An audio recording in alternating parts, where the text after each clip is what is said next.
All right. Can y'all hear me out there on the interwebs? Ken. Y'all been hating me all month. Like nobody out there wants to talk to me. It's just okay. All right. Be like that.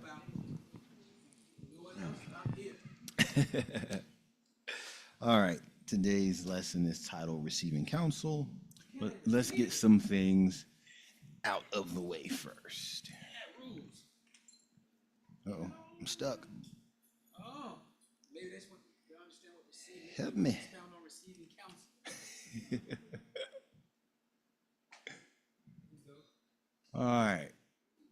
Rules that will be used for all lessons. Somebody out there on the interwebs, read the rules for me. I said I was going to go back this week to the proper Stika, I will read. Sorry. Go ahead. Totamori, please keep your mics muted, except when asking or answering a question. Use the mics to speak. There is a feature on Zoom in the meeting room where you can raise your hand if you have a question or statement. Also, here in the assembly, if you have a question or statement, raise your hand to speak into the mic for everyone to hear. All questions and answers and statements must be on topic. You can only answer one time per question or statement. You have 60 seconds to ask or to answer a question. If you pass your 60-second window, your mic will be muted. For those that are in the room, you also have 60 seconds to ask or answer a question. There are mics that will be passed around that that can be used to ask or answer those questions. All statements in the room must be limited to 20 seconds. The microphones can be used to share with others that may not hear you online. These rules are due to time and the recordings of the lessons. These are live teachings. We must give the Mori enough time to complete the lessons. Get that last line for me. Can you see it? Okay. So this will be mixed with discussions to help build one another up. Please do not abuse the time. It's really no fun for me to read it if I can't blame the muting on Caleb. It's just no fun for me. All right, so we had someone online read this slide. So guess what we're about to do for the next slide? Anyone but you. Warning. I tried to save y'all. I tried to save y'all.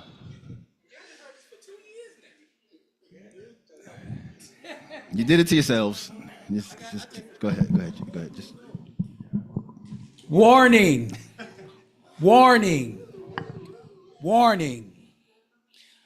I want to take this time to explain that this lesson and the lessons thereafter are not based on any one individual, whether in this assembly, locally, or abroad. These lessons were not developed by myself alone. Yes, the Father has something, if not all, to do with them. If these lessons hit certain points that you feel, emotional things, or believe have something to do with you, all praises to the Father. Take that knowledge and apply the solution to your life. Do not take anything personal and miss the message that is being given to help solidify your salvation. I mute. Oh man, how can I follow that, right? But you did it to yourselves. I asked for volunteers. All right, so we started to talk about something at the end of the last lesson, and he said he wanted to table it. So we closed last week with a question from one of our sisters, and Maury was pondering an answer. So let's take a moment and backtrack to that a little bit before we move forward. And if his microphone is a little bit better, Sharat Yehuka said had something he wanted to add to this as well. So, Mari Yesharoon, could you explain a little bit about how you took the question that we talked about at the end of last lesson and where that led you as we moved over to the table? Shemaiah had a question. No, we're not doing all that. Watch last week's lesson if you want to know the specific question. Yeah, well, after the question, I was looking. Well, no. She's trying to say she wasn't here. Everybody's not here to see that. You read your slide, all right? Put you in timeout.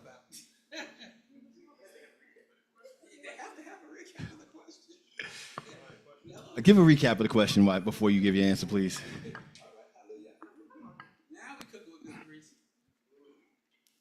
You want to recap your statement? I've been outvoted. You have no choice. You don't have to remember everything. Just give us the basic gist. Okay, the basic gist of the summary, and I'm going to try to remember it. And I know if somebody else will help me remember if I don't get all points. Anyway, so it was more of a question statement mixed with a question based on when I first came into the walk, just believing that each person, individual, if they came to the table with things that we would start to, we would start to clean ourselves in order to connect with the other person. And it would be, when we're making that connection, it would be like the love of the Father would be the reason why we're connecting with that other person. And kind of like personality issues and who we are could cause certain things, but we are trying to mostly clean ourselves and using, which I'm going to say what I said to you today. If someone else, it wasn't from last week, because I can't remember everything I said. And just if we're using, like, so a person tells us they have something going on, we use that to help them to cope with it, change our behavior. However, that person should be working on whatever that issue is so that we can genuinely and authentically connect to one another. Okay. All right. So, before Mari Yesharoon gives his details, I did want to note the wisdom that he used in this. So the question that it was posed could have been received a few different ways, right? But he waited to give his thoughts until he can get clarity on the exact question and its context, because he heard it, but he said he wanted to be sure what the specific question was before he gave his answer. So that's something that we all should get in the habit of doing. So I wanted to commend him for that. Now I'll ask him to add what he was going to share. Well, once we got to talking and she reiterated her question, it was going in the direction that I was thinking about. Sometimes it's about personality conflicts when we're dealing with one another, and especially when you're first meeting a person, everybody usually have their guards up a little bit, and then in this environment we let it down just a little bit. But as soon as we feel like something's uncomfortable, we make it uncomfortable, we close it up a little bit more. So getting past those barriers was where I was heading. Well, in the thoughts that I was going with. So. Okay. Toda. Sharat Yehuka said he's still out there. Did you still have something you wanted to add? I don't really remember. I mean, you volunteered twice. Inside I joke. was just asking. But I can say that at the end of the day, we all have to remember that we are, striving, for perfection. We're striving towards the image of Hamashiach. So we have to all realize and understand that, we're all people. We have different personalities, backgrounds, and everything like that. And, that's why we definitely need to make sure that we help one another out and not really take a whole bunch of stuff personal. So even for those like that are giving advice and those that are receiving it as well, just try to make sure that we be like, I use the term, be like a duck in water. Don't let all that stuff affect you. Let it roll off your back and just do your best to see how can I help this person or understand them. to basically love them. So that's all I got to say. With personalities clashing and stuff like that, it's okay. Recognize it, understand it, and then move on to the next thing. So that's all I got.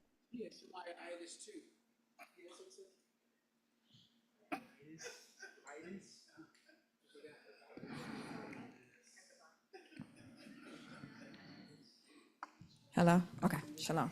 All right, so like I remember when I first came into the truth, and it was like, I came in with a different approach, and Moray Lamar had to work with me, and he's like, well, tell this is this so they can understand. But long story short, sometimes we can be put off by the wrong thing. So if a sister may come off like they're, it boils down to people have an approach that people aren't used to. Right. And so you might have a sister like myself. I'm direct and I try to do it with my heart. But if people would give some certain people the benefit of the doubt, or like they say, layman's terms, innocent until proven guilty, prove people, but try not to have that wall up as soon as new people come in, because that's like a stumbling block. You know what I mean? I hope I'm making a good point. I'm trying to hit the 60-second mark. But, No, I got sometimes we can misunderstand sisters. Yeah. Because they can be standing so firm on the word that it can be put off, but they really don't mean any harm. Not saying I'm innocent, because I turn up with the scriptures, but I also receive if a sister got to turn up on me. But sorry, I hope I made sense. No, that makes sense. I got it. I got it. Turn up. All right. So again, that was wrapping up the way the last we closed. Or you want to leave it on an open-ended question when Maury had something we wanted to add that we didn't get to. So, taught off for everyone's contribution to that. All right. So this week we're going to talk about receiving counsel.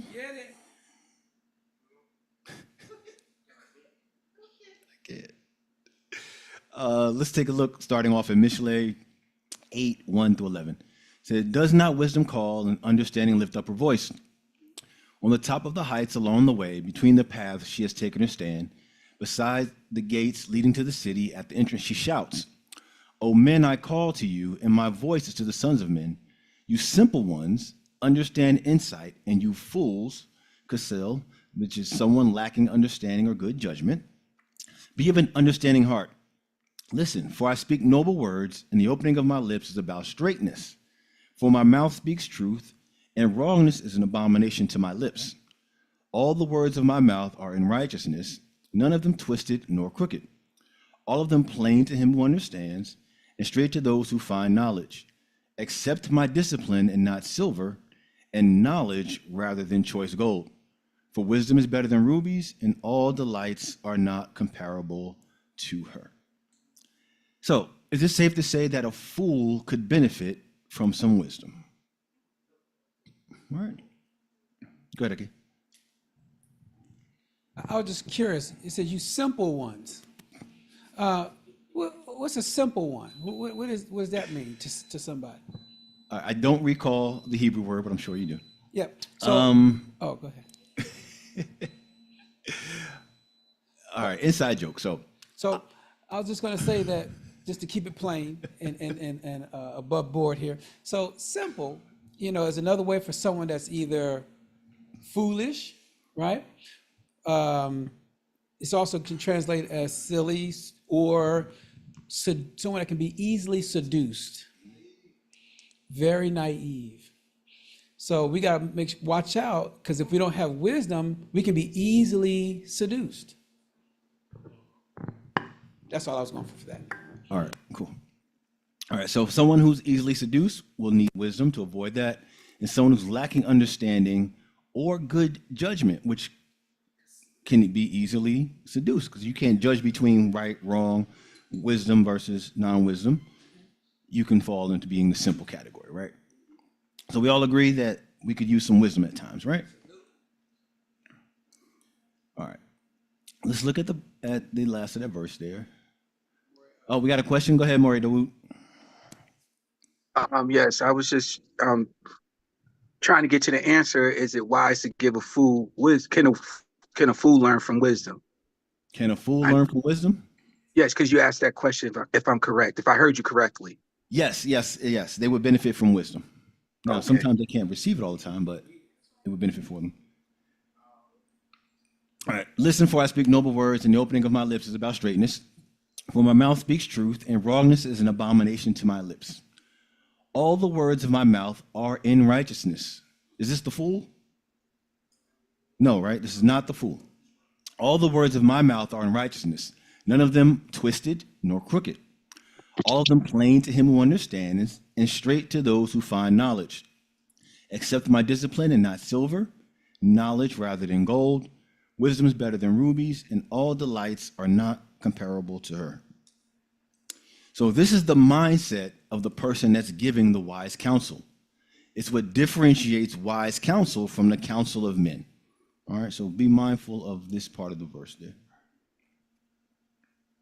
Counsel. Anyone know a definition of counsel? It wasn't a microphone, so it don't count. Now, Mona, go ahead.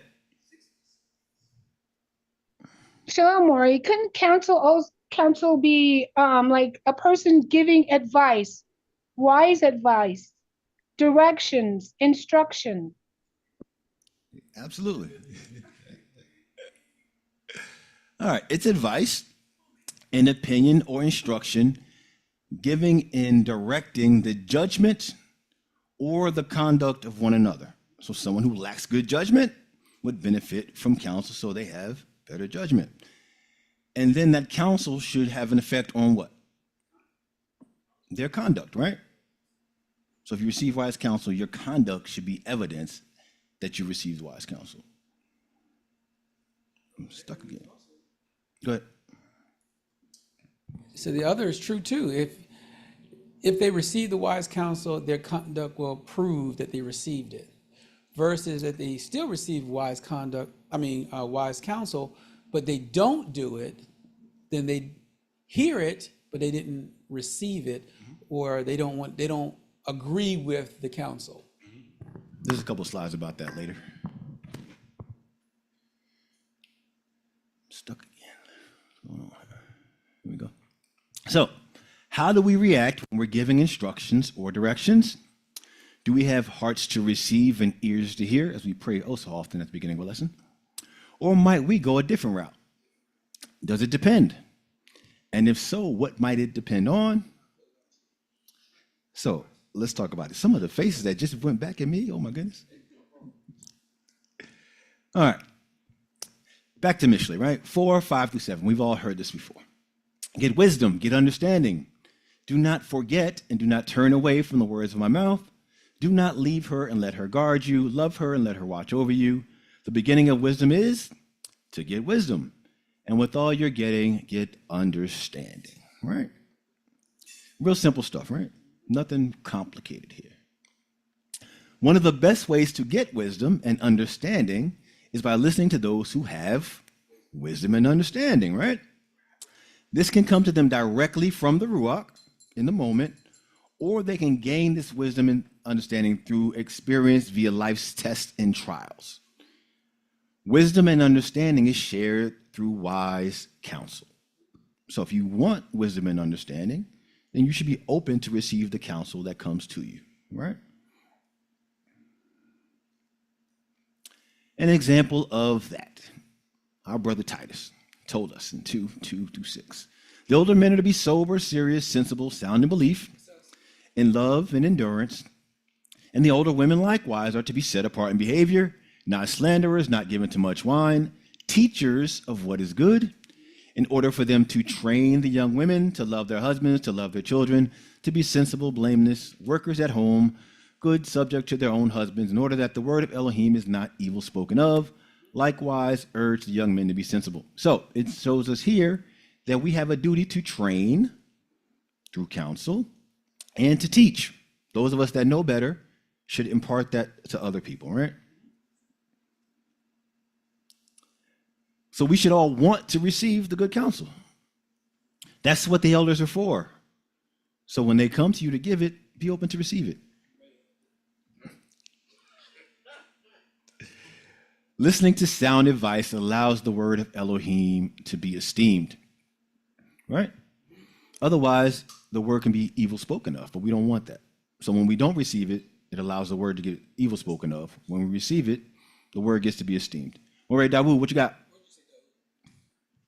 I just, and listening to you, I just want to ask, have we established what a fool is? Because in my working knowledge from scripture, a fool is not, it's not nice to be called a fool. You're a wicked person, you know, and you have to be careful trying to counsel somebody that's categorized as a fool because they're wicked. So I'm just trying to get the, clarification of us understanding what a fool is, and also receiving proper counseling. Oh, ye foolish. Oh, stop. All right. So, a couple of things. One is with a fool, think about it within the context of this particular lesson. If someone wise is given them some information, they refuse to receive it, they're foolish. And they should not be mixing that with that person calling them the fool, but their ways or their actions or the way that they're thinking is considered foolish. So why ask for counsel? Why give wisdom when you know in your heart, A, you either are a wicked person, may not consciously believe that, but scripture determines what wickedness is. And two, if the wisdom that was given to you, you're not ready to receive it, and then you go about as if, you didn't receive it, you're considered foolish. So there's many ways to define how a person be considered foolish. It just depends on, the situation. But in layman's terms, in this particular setting here is the person is giving them wise counsel. It's supposed to receive the counsel, but they choose otherwise, or they go the opposite from the wise counsel, thereby consider themselves a fool. Thank you, Maurice. I appreciate that. Thank you. Okay.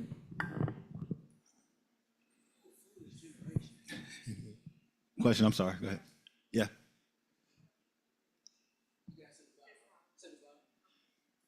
For the millionth time. All right, so is there a respective person when we look at this? In what regards? So if it's maybe a younger person, maybe speaking to an older person, man or woman? You would have to judge the situation. So for example, for my occupation, I work with young people, right? If I want to know more about young people that I serve, I might ask my young people because they're going to know about it more than me. I can't just simply say because they're my children or younger than me that they can't impart something into me.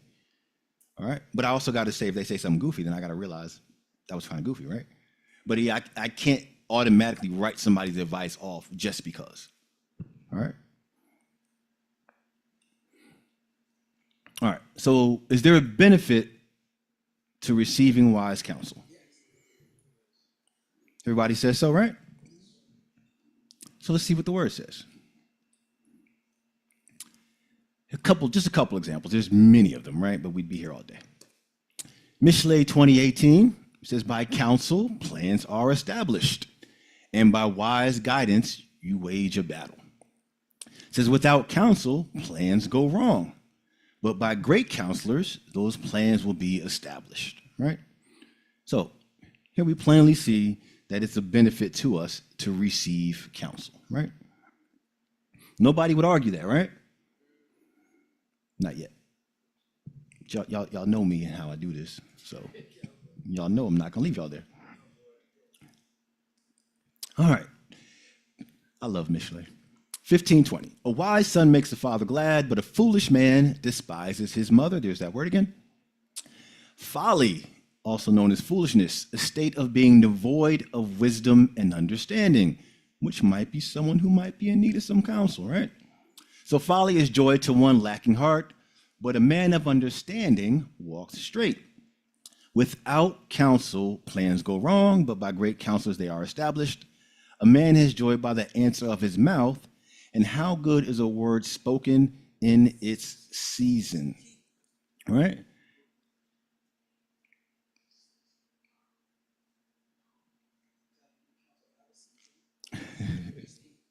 So again, I take that two separate ways, right? So sometimes, like we mentioned earlier, where this wisdom can come from, right? It can come from you in the moment. Because again, we talked about it before that when we go to have these confrontations, not conflicts, we want to have confrontations face to face, we want to make sure that we're seeking the Father first, right? So you may say, hey, this coming week, 6 o'clock, we're going to sit down and go over this. And at 5:50, I may not have exactly what I want to say to this person, Father, but I need you in me. We open it up to the Ruach, And in that moment, in that season, at that time frame, I get the knowledge that I need to impart, right? And then what was the piece that you added?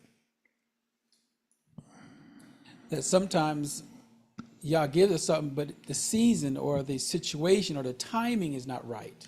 So it gets rejected or avoided because it's out of its season. It's not the appropriate time. So for an example, you know, if someone did something wrong at that moment and you want to correct them at that moment, but right now they're not able to receive because either they're so upset, they're not thinking straight, but you know this person is wrong. And you want to give them the direction of the counsel, but that's not the time. You might have to wait until this person calms down. You might have to wait for a different time, but you revisit it when this person's able to receive it. So it wouldn't be in its right season. Yep, something we touched on last week as well, right? All right, so counsel is awesome. And everyone here is anxious and ready to receive counsel when someone brings it to them, right? I see a bunch of heads shaking. No problem. Nothing to worry about, nothing to see here. I can't wait. Counsel me. Yeah, y'all know it ain't gonna be that easy. Mishlei again, 1:23-31. Turn at my reproof. See, I pour out my ruach on you, and I make my words known to you. Because I called and you refused. Oh, wait, I thought we all wanted wisdom every single chance that we got to get some. All right, we can refuse it, right? I have stretched out my hand. I offered the counsel, and no one inclined. They didn't receive the counsel, right? You spurned all of my counsel, which might lead me to believe that I tried to counsel you more than one time. And each time I came to you, you didn't want to hear it and would not yield or submit or give way. Your way's better than mine. You would not yield to my reproof. So guess what happens? Let me also laugh at your calamity, mock you when your dread comes. So when your dread comes like a storm and your calamity comes like a whirlwind, when distress and anguish come upon you, let them call on me, and I'm going to be right there. Oh, no, wait. That's not what it says. It says, let them call on me, but I answer not. Let them seek me, but not find me. Let's figure out why. Because they hated knowledge and did not choose the fear of Yahuwah. They did not accept my counsel. They despised all of my reproof. Therefore, let them eat the fruit of their own way and be filled with their own counsels, right? Because they know better. Their counsel is better than the wisdom that they're getting from the wise counsel, right? But look at 28. Well, let's start at 27. The dread comes like a storm, which is the consequence of not listening to the counsel you got. So they came to you, they brought you counsel, you rejected it, so then you had to eat the fruit of it, and now you want to reach out again for more counsel. Help me out. Oh, now you want to hear me? Y'all, how y'all think that's going to go? Go ahead, Aki. So, because I think some, you know, I'm not giving them a defense or anything, but I'm saying in some cases, because it's either two things, either the person that's giving it, they don't like, or they don't see the Father in that counsel. Those are the two main issues, I would say, in our walk. I'm not talking about, you know, in the world. I'm just saying those are the two main things. The third could be is just they're just ignorant, meaning, you know, they're not up there, you know, in knowledge-wise. So they have to go back and process it a little bit longer than, let's say, someone else could be. But for the main two, I would say is either the deliverer of the message, it could be even how they deliver the message, but also it could be that they just don't see Yah in it because they still got a little of their own counsel, as it says, and they're in it, and they want you to really agree with what they were saying. Right. Now, I can't stand a yes man. Yes. It gets on my last nerve, people that just yes, no matter what, right? It drives me crazy. Yes, I agree with you. But if we're honest with ourselves, oftentimes when we seek counsel, we don't want counsel. We want a yes man. We want somebody to agree with our foolishness. Tell me I'm right. You get the counsel? I don't like the way they told me I was wrong. I don't like that. So what do? Say it in the microphone. Say it with your chest. I go find me another counselor. Find Somebody- somebody. I'm gonna keep asking until I find somebody that agree with me. But is that actual counsel that you're seeking? You're filled with your own counsel. You just look, like you said, you're just looking for a different voice box. You're looking for somebody to repeat that same counsel. But that's not wise counsel. Because if you're wrong, you're going to be told you're wrong every time you get the wise counsel. The person that suddenly, 4 people told you were wrong, that 5th person that tells you you're right, that's not the wise counsel. So everybody else was dead wrong, had no knowledge or understanding. But this one person that you found was the source of the wise counsel. Right. Right. Go ahead. And I think this comment just comes from being in the field, right? Normally, if I go to someone for, let's say, someone that I believe can give wise counsel, and I just explain my whole situation, how I feel, normally I will say something like, help me to correct my thinking. I'll ask, am I wrong? Help me to correct my thinking. And if someone, now again, this is me personal, okay? Let me say something. If this is me personally, I ain't saying nobody else. This is me personal. If someone starts talking to me and they start too much agreeing with me, I'll start going, because I don't expect for everything that I'm thinking, especially if I know I'm feeling a certain way and it isn't right. I'm viewing.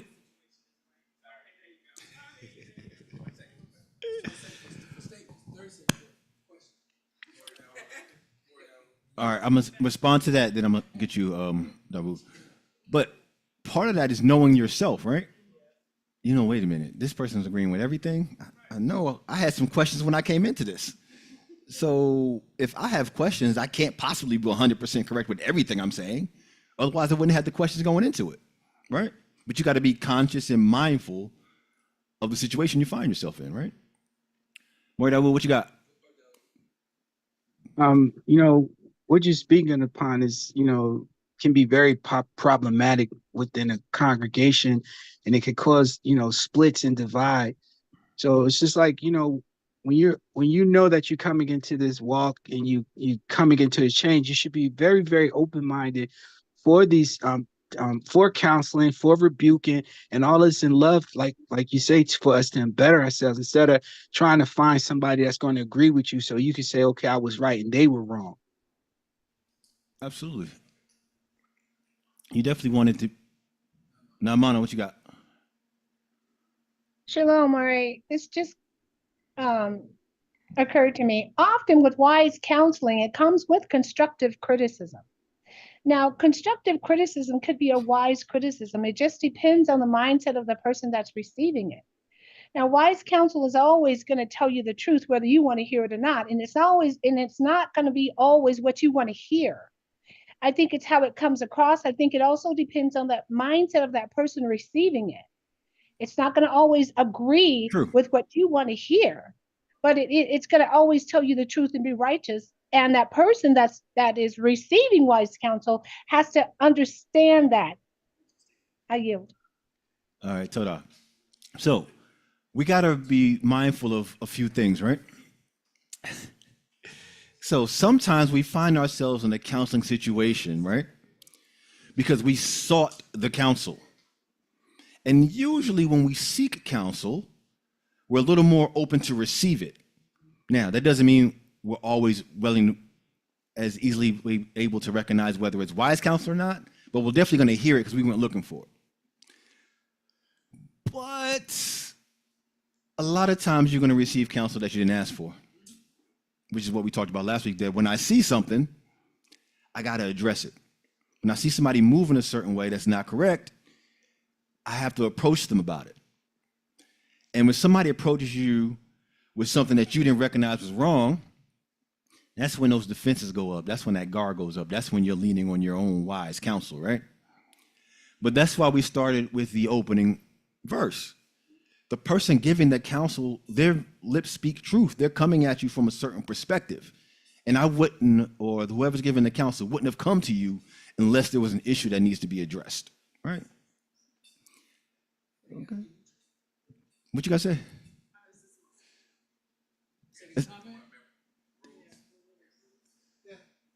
I didn't ask another question though.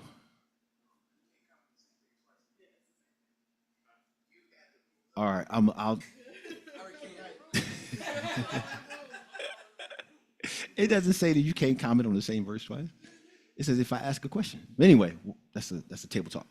All right. Anyway, so again, when you don't receive the counsel, everything in the red is what happens to you, right? They're going to laugh at your calamity and mock you when dread comes. Now look at that. It doesn't just say I'm going to act like I don't see it, right? I'm going to openly laugh. I'm going to mock you. I'm going to make it known that this might be happening to you because you didn't listen to counsel, right?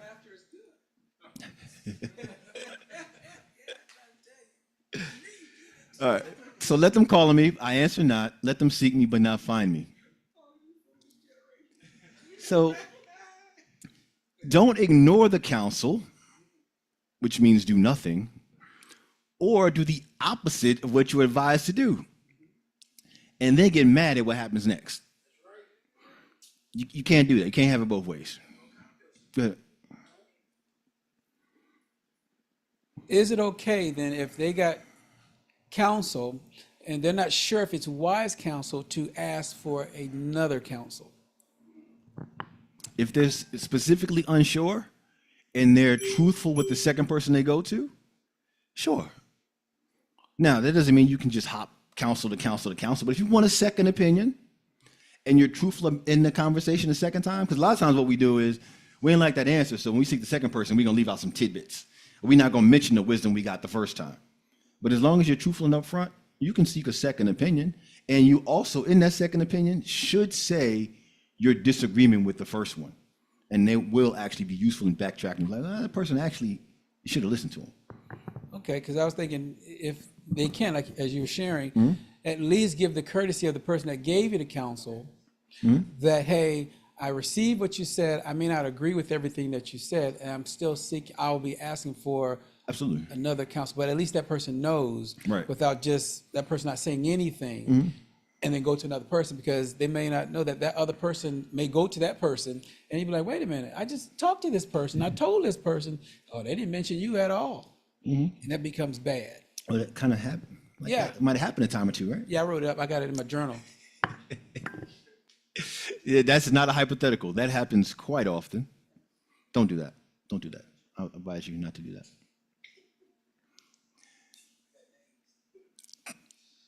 All right. So again, let me laugh at your calamity, mock when your dread comes.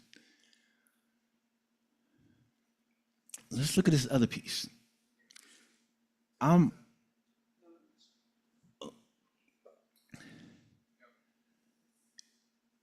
not obligated to continuously be concerned about what's happening to you. If you come to me twice for counsel and you don't follow the counsel, you really expect me to counsel you a third time on the same subject?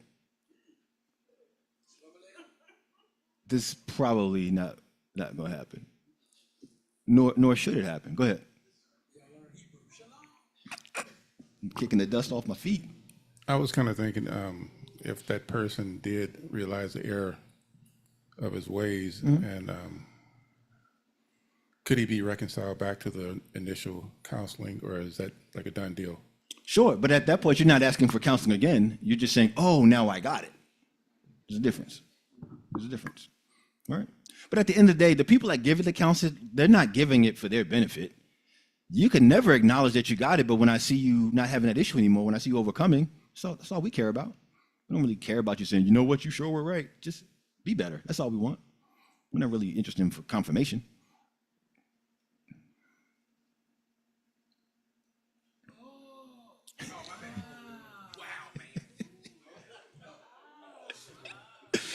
I love y'all so much.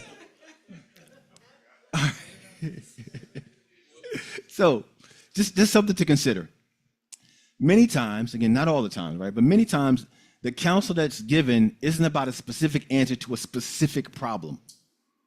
Lots of times, it's the counsel that's given about principles that can be applied to similar situations. The situations often come about to show us that we can't do things on our own, that we don't actually know it all, right? It's not about that particular trial every single time. It's oftentimes about the humility that the trial is trying to teach you. That says, oh, I can't do this on my own. I can't get through this. I might need to seek counsel. Sometimes you go through stuff just so you can get that lesson. So at that point, it's not really about the counsel you get. It's about, were you actually willing to seek and accept the counsel? So you have to learn to accept and apply wise counsel, because you will be retested until you pass. All right?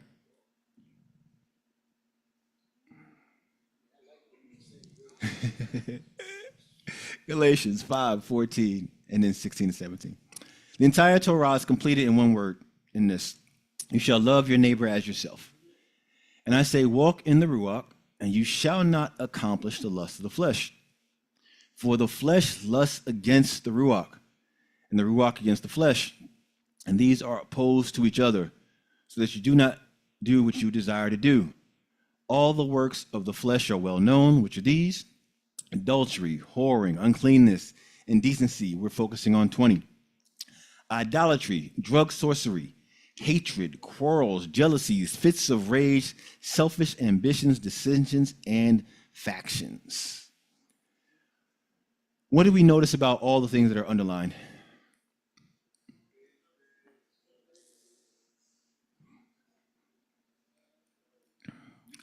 Now, Mana? Shalom, Ori. They're negative and unrighteous. They are negative and righteous, but so is 19, right? Ken? These are all things that could hinder counsel. If you hate the person giving you counsel, you gonna listen? If you're the type that just likes to quarrel and debate, are you there to actually hear the counsel? No. If you're jealous of the person giving you counsel, again, are you going to hear the counsel from that person? No. Right, I'm qualified as you. Fits of rage. The moment somebody comes to you, you just get so ticked off. Is that going to be a productive counsel session? Absolutely not. Selfish ambitions. My counsel's better than yours. I'm not here for counsel. I'm here to be told I'm right. It's all about me. Is that going to be a good counseling session? Dissensions and factions. Well, I get along with this group over here, so somebody from the other side is giving me counsel, so I'm not going to listen to them. It's not, none of that's going to be beneficial when trying to receive counsel. Your Ruach has to be right in order for the conversation to go right. We have to let go of our own personal issues, use the word of the sword like we talked about last week, like we discussed before, to divide our hurts, divide those walls that we've built, and anything that we've made more important to ourselves than the Father. That's what gets in the way. Our flesh versus what the Ruach wants from us, right? Our flesh hates wise counsel. We talked about those haters last week. Your flesh is the ultimate hater. It wants no part of wise counsel. All right, a few takeaways from the lesson. What have y'all kind of, what's hit home so far? Dawood, what you got? Stop it. Moray, can you define flesh? I know you're speaking from a biblical perspective, but in reality, what is considered battling with the flesh? The entire thing that's underlined, that's all fleshly. Hatred, that's from the flesh. Quarrels, the need to just argue all the time, that's not from the Father at all. Jealousy, not from the Father at all. Go ahead, so physically speaking, is that coming from the mind? What's in your mind, your consciousness? It's coming from your lab, your heart, your mind, okay. What drives your thoughts. Go ahead, Keith. Yeah, I was going to say, You remember? I know you know it, where it talks about the word basar also means the good news, right? So there's the good news of basar is translated as flesh, but it's also called the good news. But also in the flesh, there's things that can give you bad things as well, such as hatred, quarrel. So you're right. Everything is inside of your mind or your heart, and so out of the heart something speaks. That's your flesh coming out with this rage, and the reason why they kind of coin it with your flesh is because your flesh is acting it out. Toda. Toraki. That doesn't let y'all escape though. You still answer the question. It wasn't me, it's the flesh. What's hit home so far? If I asked everybody in this room to come up with one thing that made sense to them, what would y'all say?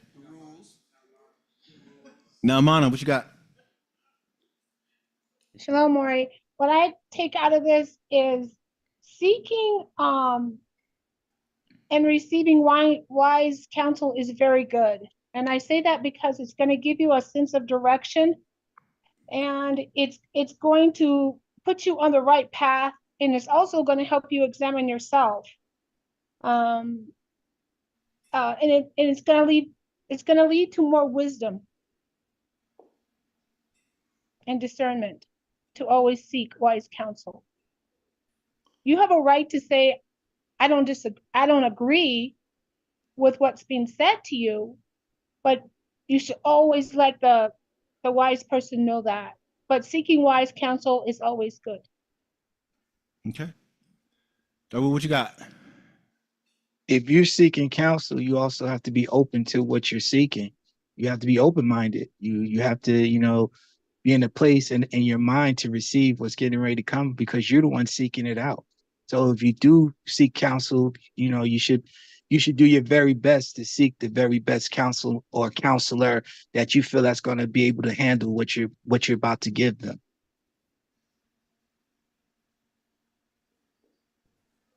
Yakaria? Giving counsel is a huge responsibility, and it's important to make sure that the counsel that you give is rooted in righteousness and wisdom.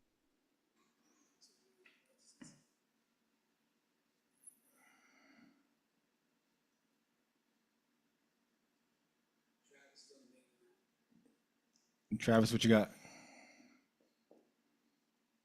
I think the thing that I took away from this is whether it is counsel that you are giving or whether you are seeking counsel, which you should do. You should have a mindset of intentionality behind the counsel that you are participating in, whether it is seeking counsel or receiving counsel. You just wanted me to spell that, didn't you? No, I didn't think you was gonna write all that down.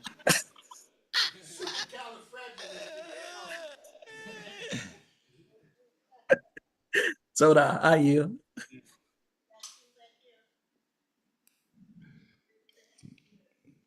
Raise your hand all the way up. I got my glasses on. They said it was two hands back there. Oh, give me a second. Oh, but I think that Naamana addressed it with the self-reflection. Okay. Because when you're looking for counsel, a lot of times we're too close to ourselves. So we all have blind spots. You can't see the problem. You know there's a problem, but you can't see it. But someone else is able to see it. You can't see your own blind spot. You need something else, somebody else. It's just like mirrors on your car, There's got one on YouTube.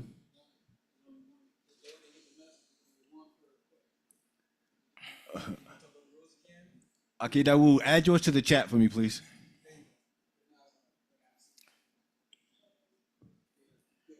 Does anybody else have something they want to say versus asking a question? Okay. Okay, all right, so we'll make that the list for now. Toda, I appreciate y'all.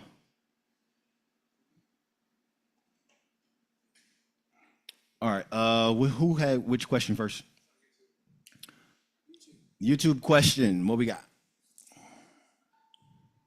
Would wise counsel only be from those in the walk? You said for or from?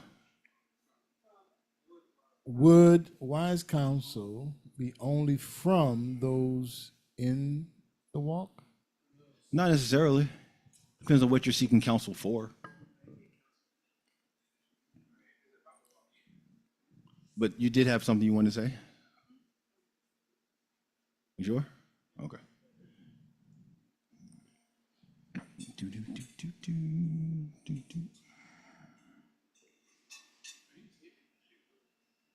It'll go away on the next slide by itself?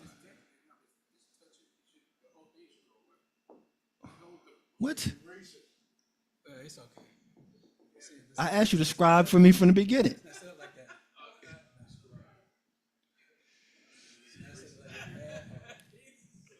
Now, mind y'all, before this lesson started, I said, yo, I want to try this thing and use this board. That's why the page is blank. You mind being my scribe? I need an eraser. Well, I got to say next week, could you be my eraser?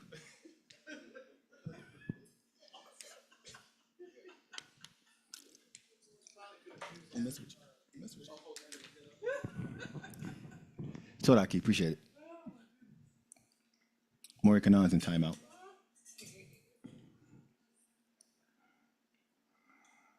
All right, a couple closing verses to consider. And this thing really don't like me today. There we go. All right. So again, these are the ones we used from last week. Do not think that I have come to bring peace on earth. I did not come to bring peace, but a sword. He who has found his life shall lose it, and he that has lost his life for my sake shall find it. For the word of Elohim is living and working, sharper than any two-edged sword, cutting through even to the dividing of being and ruach, and of joints and marrow, and able to judge the thoughts and intentions of the heart. And there is no creature hidden from his sight, but all are naked and laid bare before the eyes of him with whom is our account. So we have to separate our own counsel from the wise counsel. Get rid of what's in us so that we have room to receive the wise counsel.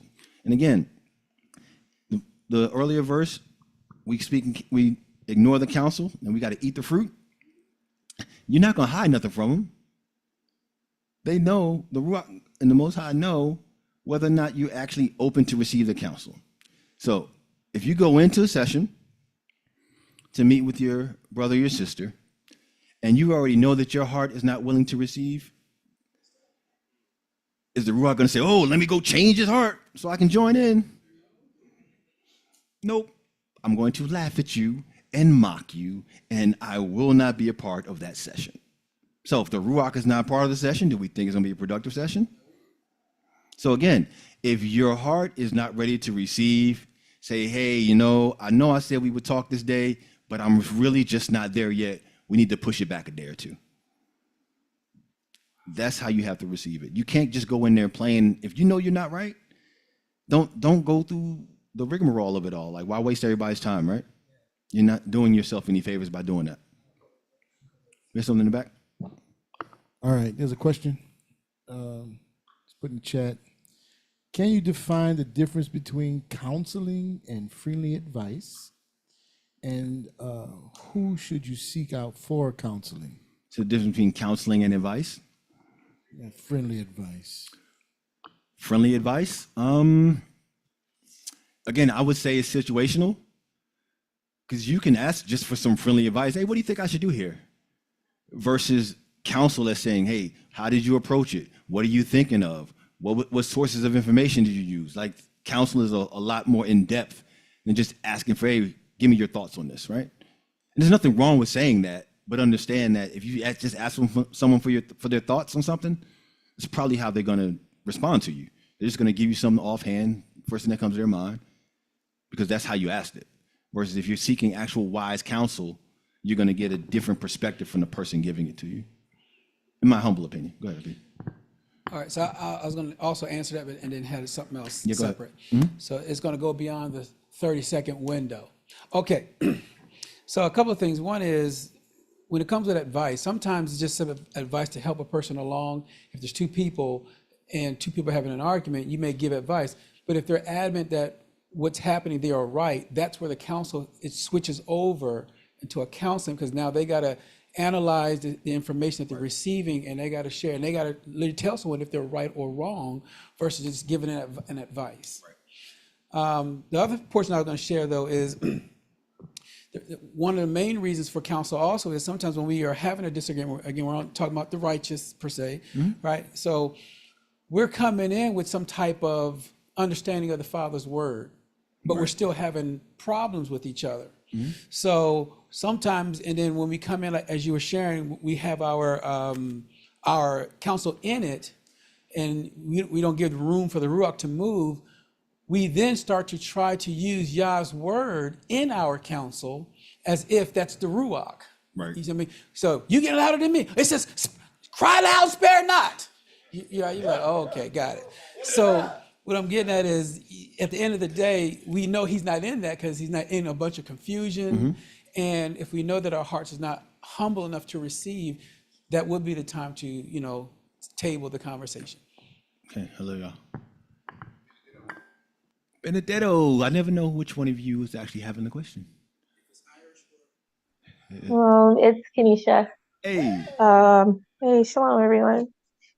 So I've seen it to where, I know you said that that we're supposed to wait for a good moment and opportunity for someone to receive it, but I've been in situations on both ends to where, even if I'm a processor, so if you talk to me, if the Father's telling you to talk to me and counsel me in the area, or if I'm told to counsel or talk to someone in that area, I do talk to them, even when I don't feel like it may necessarily be a good timing for them, but it might be the right timing according to the Father. And I find that you give people time to really process it, and even go through situations after they've heard the counsel, and for it to click on both ends, both physically and spiritually. So I found that waiting to kind of deter the person that's supposed to give the counsel as well.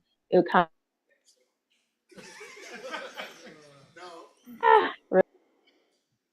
Yeah, it all comes down to timing. No. Remember, the other portion of it dealt with a season.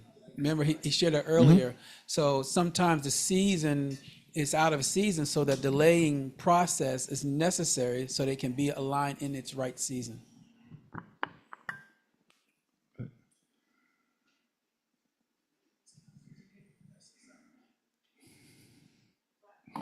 Hello? Okay. But Moray Lamar, one time you told me that to not hold on to information for a long time, and I would be processing for months. Yeah. Processing is time, but there is a point where it gets to be too long, for sure.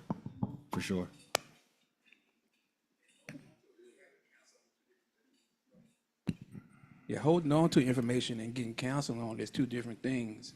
You should at least get it out there. Then we can work on the timing of talking about it. But if you're holding on to something that you know needs to be said, that's the issue right there.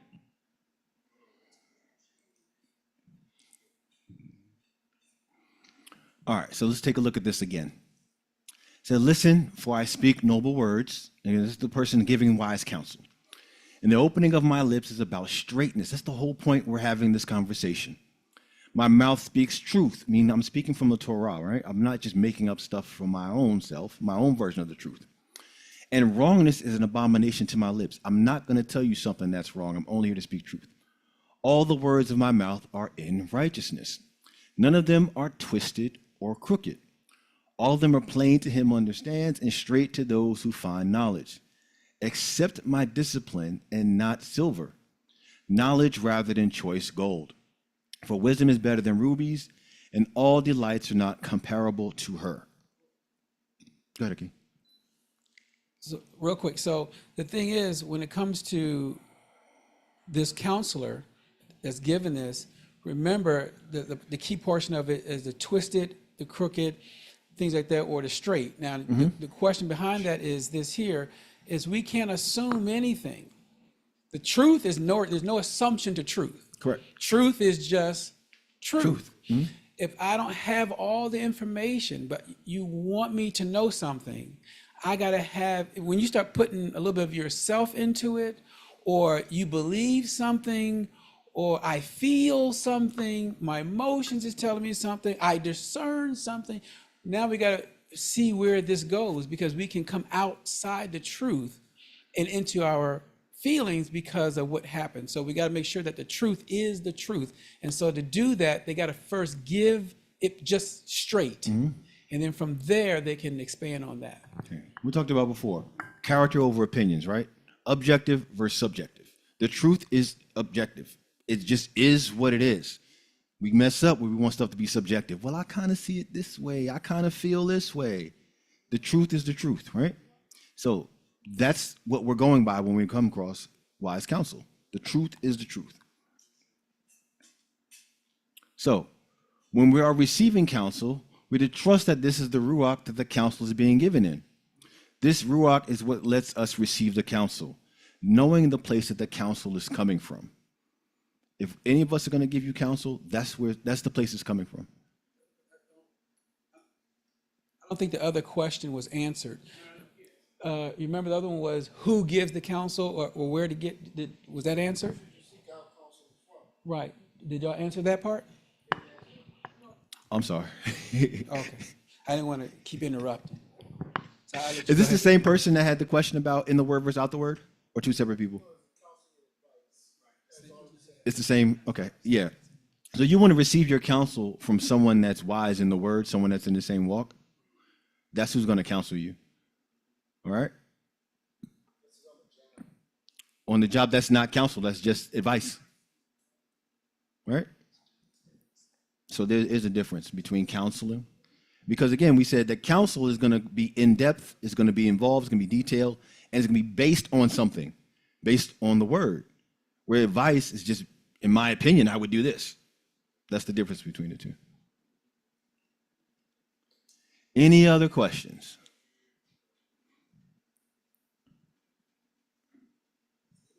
We'll go back there. All right.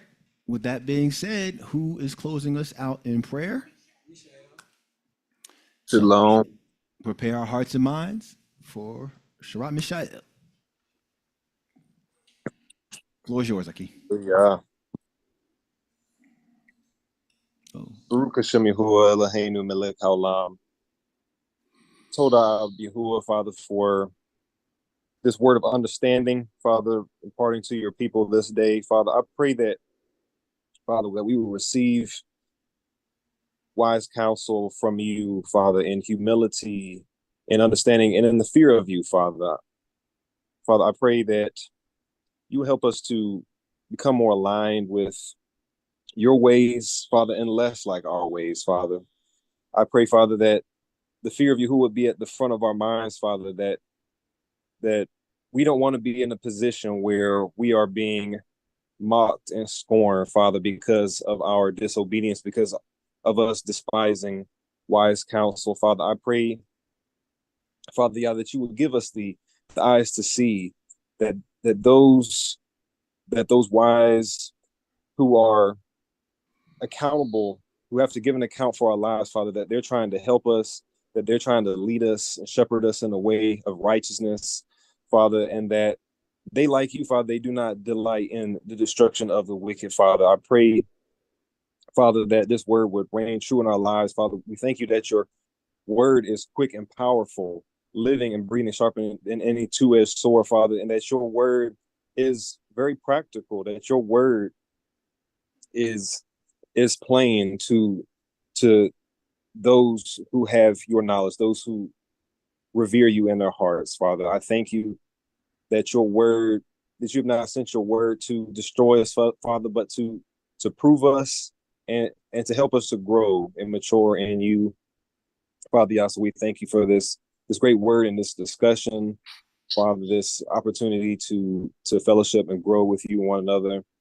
Father, Yah, I pray that you would help us to prepare our hearts and minds as we enter into the Shabbat, Father, and as we enter into this coming month, Father, only a month away from the fall feast days. Father, I pray that that we would have the right mindset, the right attitude, the right ruach of the feast days that are approaching.